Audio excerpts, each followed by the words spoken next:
Scott in with head men's basketball coach Josh Schertz to commemorate the 2015-16 season. Coach, obviously now we've let the dust settle, and we kind of want to recap what was a really special season for your guys.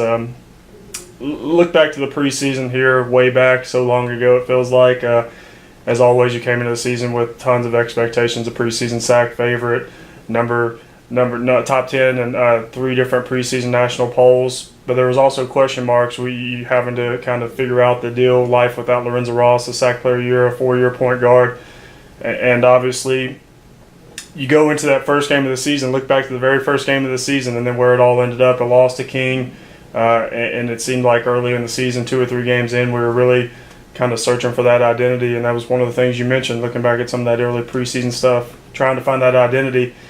So when you look back to the season, all the way back to that first loss in the preseason when we were talking about, and then the final picture where the final season ended up just more than 4 months later, what is that like?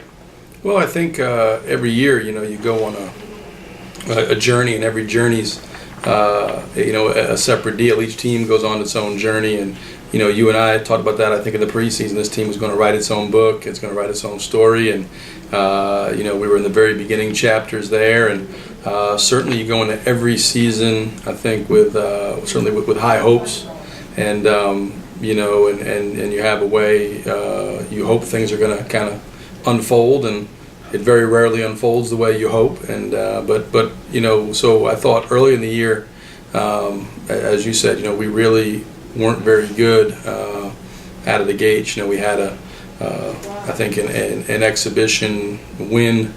Or close scrimmage win, I guess you would call it, against the Division I, and I think that really sent us into a tailspin. We kind of lost our edge. Guys started to think they're a little better than we were. Stopped working the way we were capable of, and I thought, we kind of got what we deserved against King, who came out really focused and really intense, and we didn't play very well against Leeds McRae, and I felt like we played a really good half against. I think Hiawassee was next, and then so we kind of came to that Carson-Newman game, and I wasn't feeling too good about where we were at that point at all, and then we started to show against Carson-Newman kind of what we were capable of becoming, and to its credit, the team, as you would hope in a season, continued to get better and better, and we always have 2 goals going into every year. They were the same back when you were a player, 8 years ago, and they'll be the same next year, and that's one is to play to our potential as consistently on a consistent basis as possible, and so you're constantly trying to, whatever your potential is at that moment of the season, you want to hit against it in every game. Then the second one, which is more of a long-term view, is to be the best team you're capable of being when it matters the most, which for us is the postseason. So this team really, I thought, in those 2 areas, the 2 ways you kind of gauge a season, did about as well in those 2 areas as you could do. Doesn't mean the season was without adversity. Doesn't mean the season was without difficulties. Doesn't mean that there wasn't times where we struggled. But at the end of the day, I thought with those 2 things as your kind of your gauge, the 15-16 team did about as well as you could possibly do. Well, now still staying with the preseason, one of the things we talked about, we broke it down, and we thought that the backcourt was going to be a strength of this team. And, we saw the ingredients for how this could be a great 3-point shooting team. I don't think that even you, somebody so closely tied to the team, could have expected what we saw.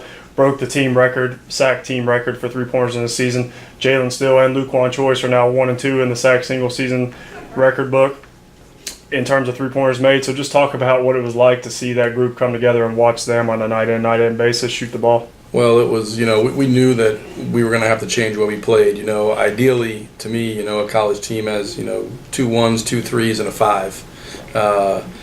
We had 3 2s, a 3 and a 5, really. If you count Dorian's kind of a 3.5. He's in between a 3 and a 4. So we had 3 2s, a 3.5, and a 5. And we had to change what we played, but it was a lot of fun. That's one thing that's always challenging as a coach, how to figure out what's the best way to play given your personnel that particular year. Once our roster was settled and we knew kind of what we had, we thought there was a pretty good chance that Jalen, Lou, and Jarrell would start, and that Curtis Webb would likely be the 4th guard. And so when you looked at it, you're sitting there going, they have 4 shooting guards, and but we did want to take advantage of the 3-point line. We thought that was something that we could really, that was the biggest strength of our team. Unlike previous years, we didn't have necessarily a true low post presence. Emmanuel's a guy who's much better scoring off movement. He's not a guy who's going to generally, or at least last year, we hope he can evolve into, but he's not a guy who's going to catch the ball with his back to the basket, kind of crab you down to 2 feet and power it in. He needs to be moving. So everything we did had to be different, but we did want to emphasize taking advantage of the 3-point line. We thought that was an area that for that group would be the biggest strength that we had, and we thought, Jalen and they fit together well. You could tell as the season wore on. Jalen's ability to shoot, not just make threes, but to shoot them from 27, 28 feet. We talked about it skewed the whole chessboard because the spacing was so tremendous, and you got a guy like Jarrell, who's an elite 3-level scorer, but was a terrific 3-point shooter. And Lou became a guy that obviously made 125 threes. I think he shot 46, 47% from three. All three of those guys shot over 44% from the 3-point line. And I told somebody, we're talking about our team. I said, when you finish second in the country in made threes with 416, and you finish number 1 in the country in 3-point percentage at 44.6, it's a pretty good recipe for winning games. But they just didn't make. Obviously that was a huge part of it. But when you look at it, we only averaged 11 turnovers a game playing without a point guard, and that was obviously a credit to Dorian. He's the kind of the guy that those other three deservedly so get a lot of credit, but Dorian's the guy that makes all that work. He's the guy when Newberry's pressing and he's back bringing the ball up the court, and there's guys trying to. He's asking Lou or those guys for help. They're waving him off, running down and getting away from the ball. He's the one that handled all the pressure and allowed those guys to kind of do what they do. And he complimented those 3 guys extremely well. And then Emmanuel was terrific in his own right. So it was a great group, but we knew we were going to take advantage of the 3-point line. And obviously couldn't have dreamed that those 3 guys would shoot the ball, or that group as a team would shoot the ball as well as it did. You made something of a prophetic statement in the preseason preview. You said, and I'm quoting you exactly, I think it's a fun group and one that gives us a chance, and now we have to hope the breaks fall our way and that we're one of those teams that are in the mix to do something special a few months from now. Obviously, when you look back 20 years from now on this team, the words that are going to come to mind are fun, and obviously they did accomplish a lot of very special things, something that's never been done here at LMU. So for you as a coach, what was it like on a day-in, day-out basis to be able to coach that group? Well, it was, that would be the biggest thing to me that I think this group, really hammered home to me was the importance of joy in playing. They had so much fun, and obviously there's, we've talked about, I think we talked about during the year, we always think the perfect place for a group to be is somehow walk that line between loose and disciplined, and these guys were loose, and there was a lot of laughs and a lot of jokes, and it's everybody was kind of giving digs, getting digs. Didn't matter who it was, but you had a group of guys that could handle that. Nobody was sensitive, and when it was time to get to work, they flipped the switch and got to work. But they never allowed the moment to get too big for them. They enjoyed the spotlight. They kind of embraced those things. They handled the pressure of the season beautifully. But they enjoyed being around each other. They enjoyed coming to work every day, and it just makes it. It was for me as the most fun I've had coaching. Not because we won 34 games, but because of how much fun practice was each and every day, getting in and having the group of guys we did, just having guys that were, and I don't know how it'll be moving forward, but the sense of humor on that team was off the charts. And it started with really McMillian and Simmons, and poor Jalen, he's getting hit from all sides, but he was a guy that he's coming in from Mississippi State, talking about a guy who was over himself and who could laugh at himself and also dish it back. Jalen was wonderful in that regard, and so every day was just a blast. Doesn't mean that, like I said, everything worked the way we wanted it to, but when you're going into a season, like I said, you have all these plans and you have these ideas of how you hope things will unfold, and it very rarely does. But for the vast majority of it, the crazy thing was it unfolded the way we kind of thought we wanted to, and that's that's probably the rarest thing, is to have things actually unfold the way you hope in the preseason and the way you would want it to, for you to be successful, and everything that needed to happen happened. But that group, 20 years from now, I think when we get back together, wherever it is, hopefully that's something better than Oasis Pizza in 20 years from now, but if wherever we get together and do it, I think it'll just pick up right where it left off, and guys will be busting each other, and their sense of humor, the way they carry themselves, the way they represent themselves, the care and love they had for one another, how connected they were. All those things were at the very top level you can have them, which is why these guys played for the national championship.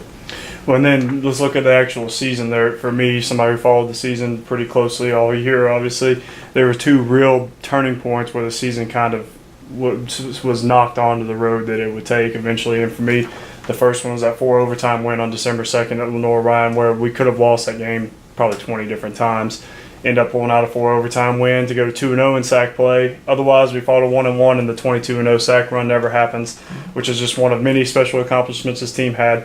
And then a month later, the other one is the second loss of the season to Bellarmine, where we kind of got exposed a little bit defensively, and then after that, never lost again until the national championship game. From your perspective as a coach, I don't know if you look at it that way as breaking it down into turning points, but did you feel like those were two of those landmark moments, I guess? Yeah, anytime you're in a situation like, you take them in different instances, but Lenore Ryan, you're on the road, you're playing a great team, a team that winds up in the Sweet 16.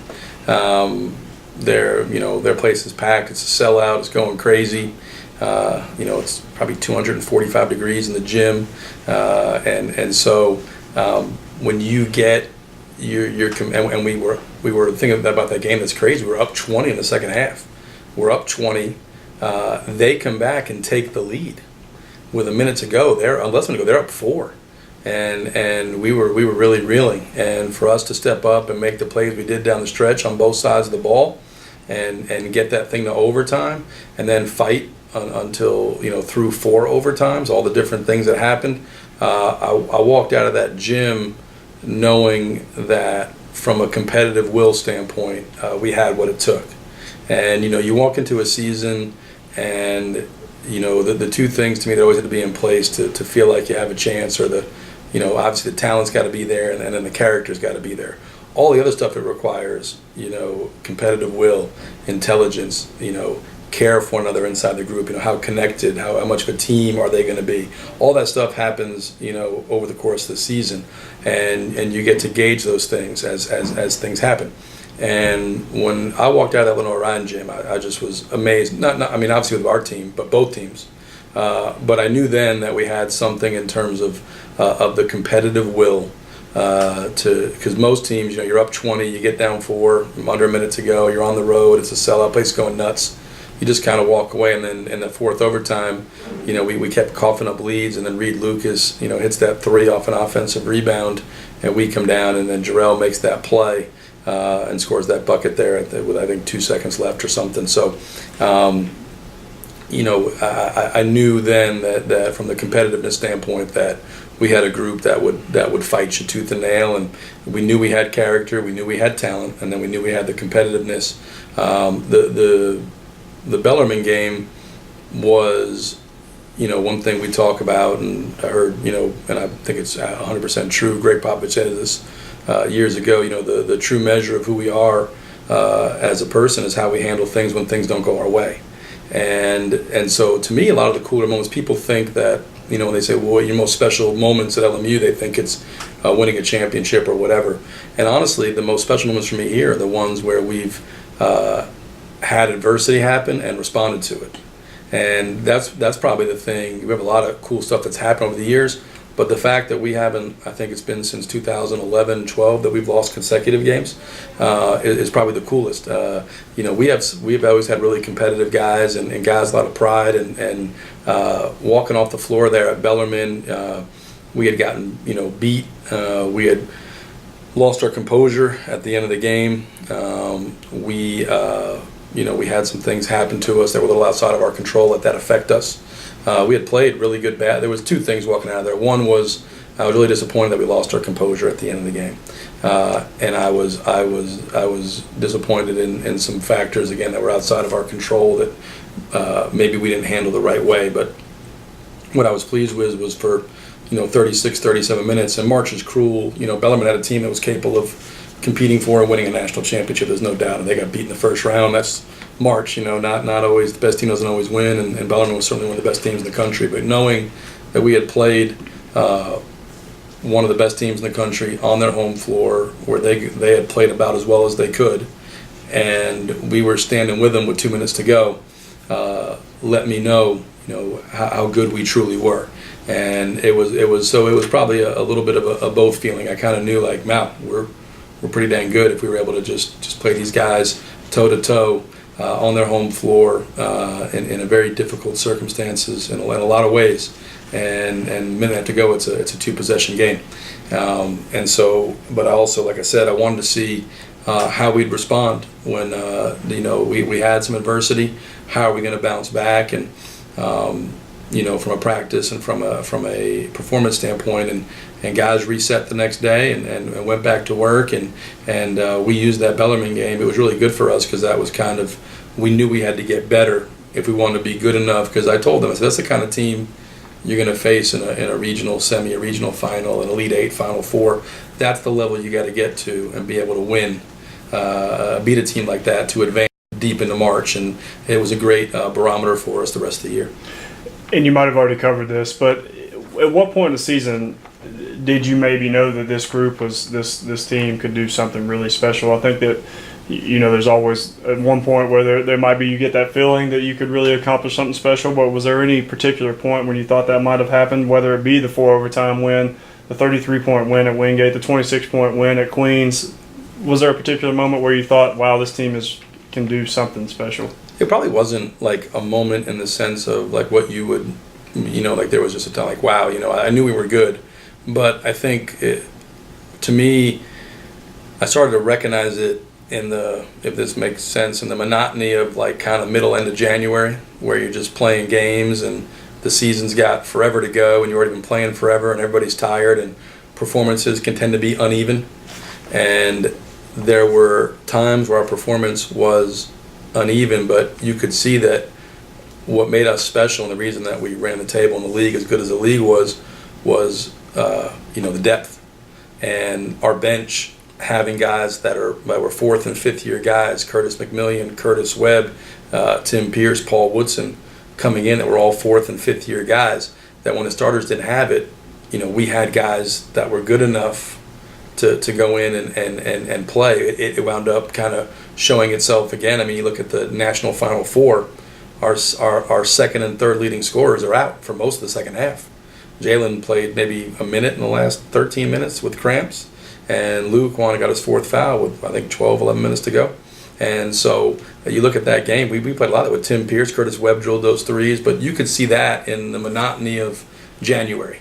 We would go in and maybe we weren't, as focused and energized as we need to be, and we'd be in a dogfight, and the bench would come in and boom, they'd step on the throttle, and those guys were always ready because they weren't getting as much opportunity, and so that was kind of where, and then I think just being together, we're probably unique in the sense that in the league, 7 of the 11 road games we have are overnight trips. So we're together a lot away from campus, and seeing how they interact with one another, seeing the chemistry and camaraderie that they had, how much they enjoyed being around each other, watching them practice and the level that they were able to kind of sustain practice to practice, watching the second team a lot of days whip up on the first team and tell them about it, and talk to them about it, and seeing all those things on a day-to-day basis, led me to believe that we're pretty good, because if we weren't dependent upon one person, or even if 2 or 3 people didn't have it, we could still find a way, because we were so strong in the depth department, and that was I think where I started kind of seeing that monotony of January, that end of January, early February, that this was a group that really had a chance to compete and play for high stakes in March.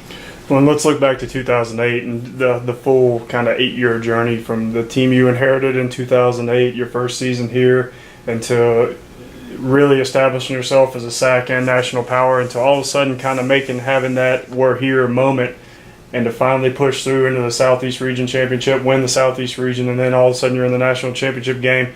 I remember when we walked out of the locker room after the Final Four win, and you just said, all you could say is, we're playing in the national championship game. This is surreal. Now to have had some time to reflect on it, a little over a month now, what has it been like just when you look back and reflect back all the way back to 2008 when you came here? Well, it's, if you think back to year one, you're just trying to cobble a team together. You were here in those days, and we came in, and I think we by the time we finished, we had 3 players remaining on the roster from the year before, and you think about all the things that have happened over the last 8 years, and anytime you're doing something like this, it takes so many people. And I guess for me, I think about how fortunate I've been to have an administration that starts with the chair of the board, Dr. DeBusk, and obviously Dr. Burchett, Jerry Burnett, and all those guys, and then President Dawson, who's become is not only a great president, but he's become a great friend. The guys you do it with every day. I think it's and it's defined. So from an administration standpoint, it's who you work with, who you work for, and kind of how they empower you. And they've given us everything that we could ask for to try to be successful here. And so you have a great appreciation for that. You certainly you recognize the assistants. Going back to our first staff with Lance and Chris, and how hard those guys worked, and then they moved on, and the guys that have followed in behind them, and seeing them, a lot of those guys leave and go on and be successful in different avenues, and the staff that's here now with Dave and with Omar and Jerm and Terrence and Ben, and having such a great group of guys to come in and work with every single day. And then the players, and it really started with that first group of players.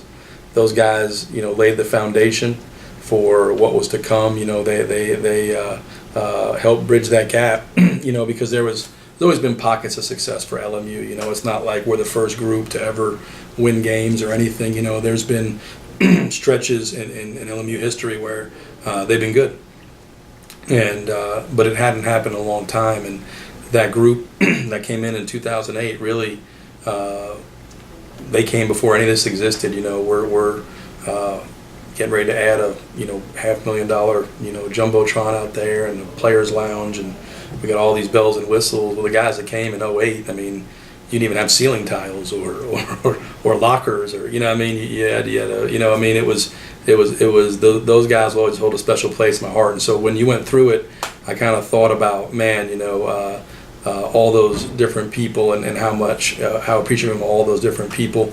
And then when I told you, it was surreal, because you sit there, and just like the season, everybody takes a job, and they think, when you get a job, I'm going to do this, this, and this, and probably like most young coaches, you think you're going to come in and you're going to out-coach people, and it's going to be, this whole thing, and then you get into it and you realize that you're not going to out-coach anybody, and that as a coach, you're as good as the people that you surround yourself with, from the staff to the players. And for me, I'm fortunate with Matt and the athletic director's chair, and Cam and yourself, and I have people that will be lifelong friends, with me that I'm around every single day, that are around the program, and then they got the people that I work with every day, the staff and the players, and so you realize that, and so you're just appreciative. You don't score a point, you don't get a rebound. It's all about what they've done, and again, it starts at the very top with Dr. DeBusk and President Dawson, and works its way down. So I'm incredibly grateful to have had the opportunity to be here, and for them to, again, not just give me an opportunity, but then give us all the resources that you could possibly have to be successful. And I told somebody, if I get any credit, at all, it's for not screwing it up, because that's really all the credit that I would deserve, because they've given us everything else that you could possibly want. So lucky to be here, been fortunate, and I hope the next 8 are as fruitful and as good as the first 8.